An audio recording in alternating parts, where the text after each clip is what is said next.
Is this on? Is this on? Yes? Hello world, Coco Martek here. So today we are going to review the Vivo's V20 SE. So what you are watching right now is an actual video shot with the Vivo V20 SE. So if you're new to my channel, please consider subscribing. So let's start with the unboxing and welcome to an episode of TT with Coco Martek. The V20 SE is the most affordable phone amongst the V20 lineup, which are the V20 Pro, the V20, and the V20 SE. It's more on the cheaper mid-range spectrum with great cameras, fast charging, and good battery life. I was actually surprised how impressive the phone is. It has a good processor, which is the 11nm Snapdragon 665 with a GPU of Adreno 610. I mean, it's kind of an old but still a reliable chipset which is present in other phones such as the Realme 5, Nokia 5.3, Xiaomi Mi A3, Vivo U10, Oppo S9 2020, Redmi Note 8, and the Moto G8 Plus. The V20 SE still handles games in basic tasks pretty well since you have 8GB of RAM to run multiple apps simultaneously and 128GB of internal storage to store a lot of photos, videos, and files. But the thing I like most about this phone is the design. Well, the back design.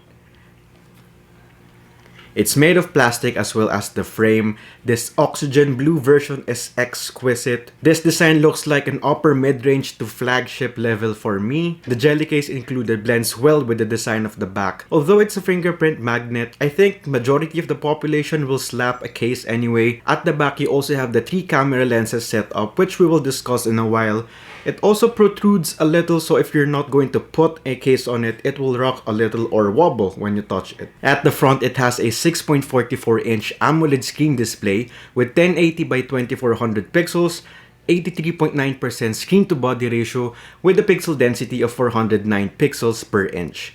It's a great display, very punchy and vibrant colors. For the price point, it's really good. You also have the under-the-display fingerprint scanner, which is also fast, reliable, and convenient. Well, aside from the fingerprint scanner, you also have the face unlock, which is also fast and doesn't have issues. But it's a 2D face unlock, so it's not going to be as secure compared to the fingerprint scanner. The bezels are also slim, well, except for the chin, which is understandable. You also have the dewdrop style notch for the selfie camera. At the top, you have a microphone and the dual nano SIM card tray with 4G LTE connectivity and a dedicated micro SD card slot, which the memory is expandable up to 1 terabyte. At the right, you have the volume rocker and the power button, and at the bottom, the 3.5mm headphone jack port, a microphone, the USB Type-C port, and a bottom firing speaker. The Vivo V20 SE, as I've mentioned before in the video, has a Snapdragon 665 and Adreno 610. To me, I didn't have any issues with it in terms of simple tasks like swiping through the home screen, opening apps, and playing games. Well, it depends on the game that you're playing. Playing Mobile Legends with high settings will give you a smooth experience even with 5v5 clashes. You will rarely experience lags and frame drops, which is impressive, and I really like playing with this phone because of that vibrant and immersive screen. The phone didn't heat at all, which is also present in the phones at this price range. Same goes with Wild Rift, high settings, no lags, no frame drops, no heating issues. You also have this game mode wherein you have a couple of features that are helpful when playing games, such as the autoplay with screen off, wherein you can let games play automatically with the screen turned off to conserve battery, which is helpful for simulation games. An esports mode wherein all notifications will be muted. It turns off gestures to avoid accidental touches.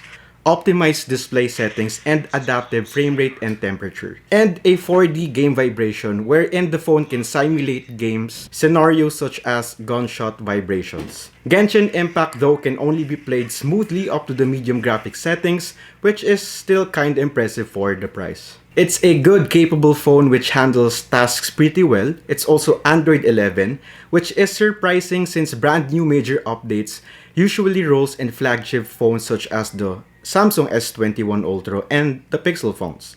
The Vivo V20 SE is running the FunTouch OS 11, which is also nice.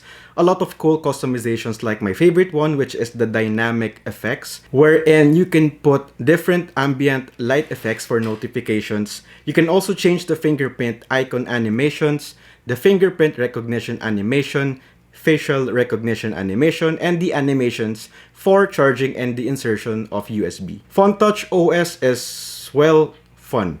And it's also clean in terms of aesthetics. Icons are simple but colorful, but you also get a lot of preloaded apps and bloatwares from Vivo. But at least you have 128 gigabytes of internal storage and expandable up to 1 terabyte. I also like that it has a navigation drawer since I'm used to it, but I find the opening of folders and swiping a little slow. Not because of the phone itself, but because of the animations. So if you want to feel it a little faster, you can optimize or even turn off the OS animation speed and the developer options. If you're going to ask me if the V20 SE is a better buy than the V20 or the V20 Pro 5G, well, it's a yes. I don't see any significant upgrade. Of course, the V20 and the V20 Pro are faster, but you don't have a high refresh rate, and you can even expand your memory for the V20 Pro. So the V20 SE is definitely the best bang for your buck. Before we tackle the main highlights of the phone, let's quickly hear the speaker quality. Way off one leg, and he makes it look easy. Duncan Robinson got the space and connects. Go left off the dribble, right off the dribble. His pull-up game, the quickness of his release makes him so good. Oh, Harris, a great look from Durant.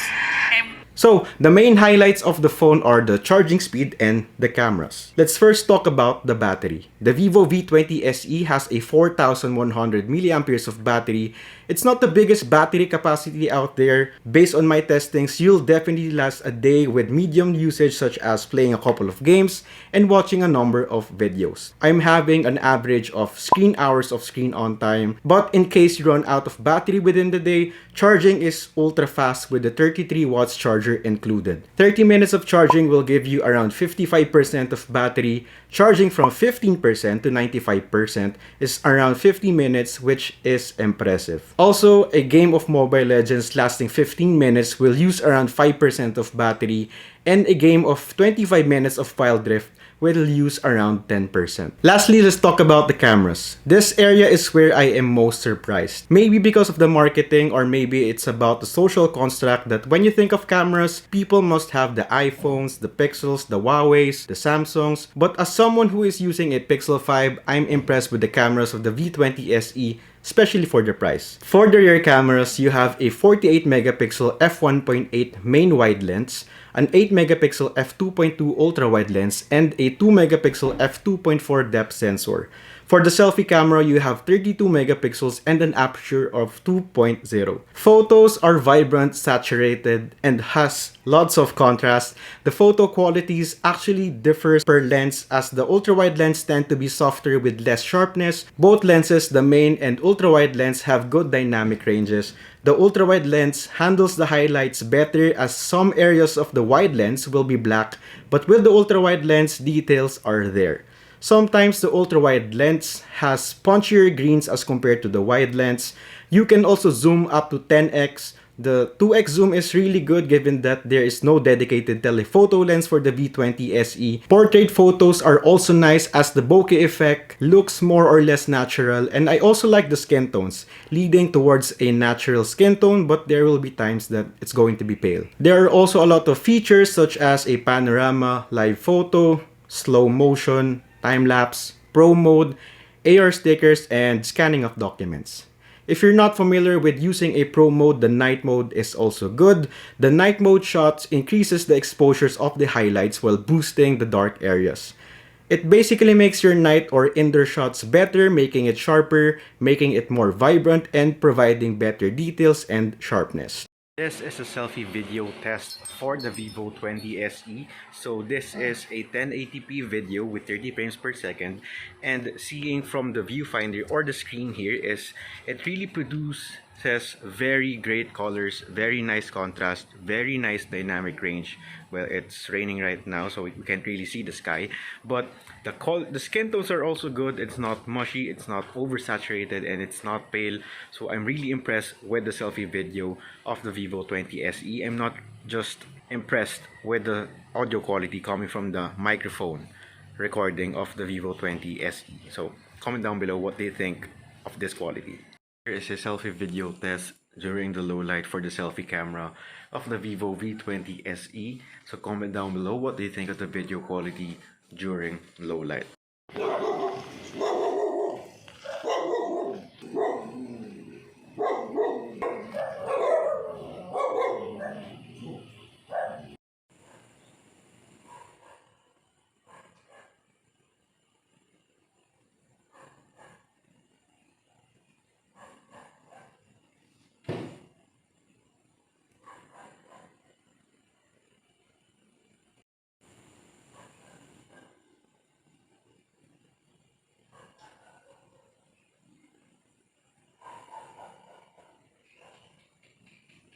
Overall, for the price, the Vivo V20 SE is a great buy. I bought this for 13,999 pesos or around 291 US dollars. I'll be putting an affiliate link in the description box if you want to order it online. The Vivo V20 SE is a nice looking phone with fast charging, decent battery life, okay speakers, and good cameras. I highly recommend you trying this phone. This is not a sponsored video, by the way. So that's it for this video. I hope you enjoyed. Please consider subscribing and liking this video, and comment down below what do you think of this phone. Again, my name is Coco Martech. See you in my next video and stay safe. Bye bye.